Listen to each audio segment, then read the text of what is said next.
Hi everybody, welcome back to my YouTube channel. I am Stefany and I'm a realtor here in Northwest Arkansas. I'm with HomeQuest Realty and today I want to talk to you about buying a home in 2024. And here are some things that you need to know.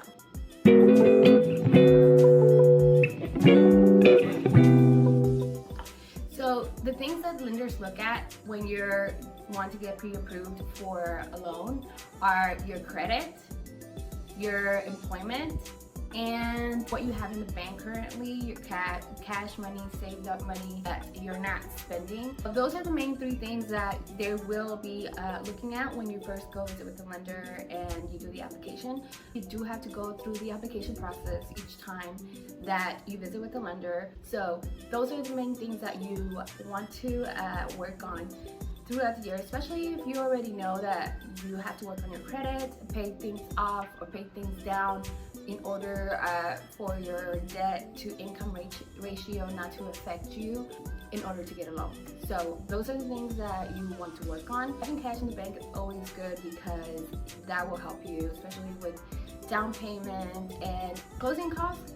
So we're gonna get into how you can save some money in that area in just a minute, but I just wanna make sure that you understand that you do have to have these things in order to qualify for a home or to work towards getting pre-approved for a home. Now let's talk about how you can save some money this year. Right now, it is a good time to buy.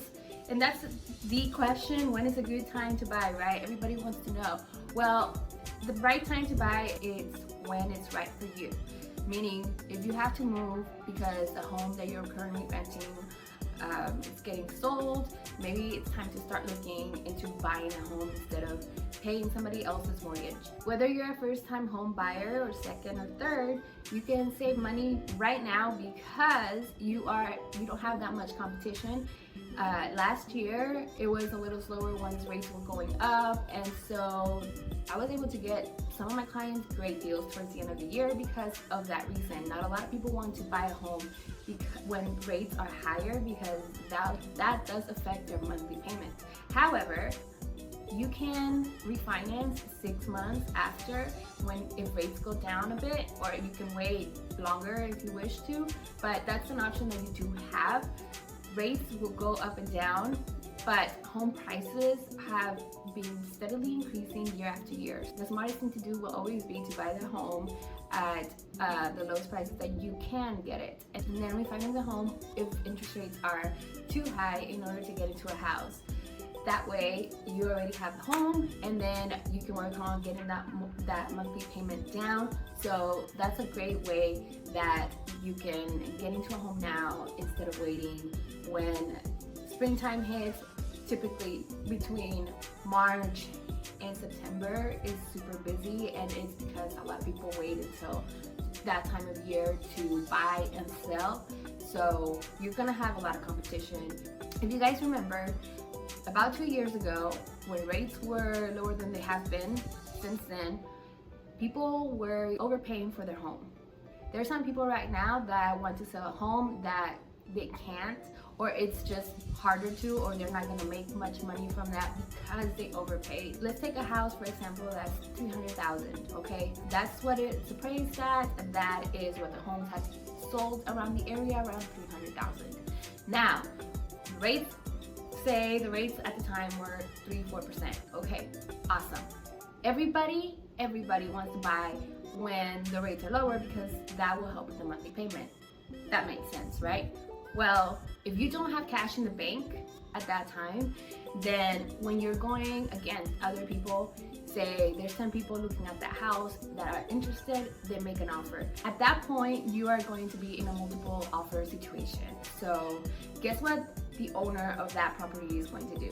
If you were the owner of the house that had 10 offers, what would you do?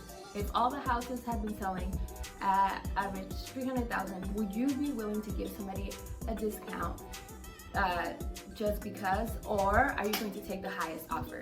Of course, everybody at that time was taking the highest offer, regardless of whether a house was worth it or not. And not just that, people were paying an extra deposit, they were waiving inspections, appraisals, all kinds of things that it was not really beneficial for the buyer. But that is what happens. when rates go down and it's like the best time of the year where everybody wants to buy and sell. So I just want you to know that that might not be the best time for you to buy. You buy when you're ready to buy, when your finances are in order, when your credit's in order, when you have a pretty good employment history. So the next step would be to get with the lender, and like I said, we go from there. Right now, it's a great time to buy if you're wanting to save some money, because like I said, this winter I was able to save my buyers some money. There wasn't a lot of competition.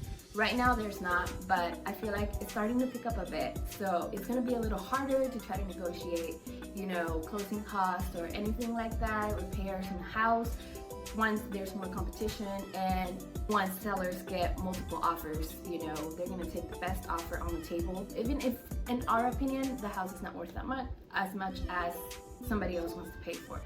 So that's just what happens.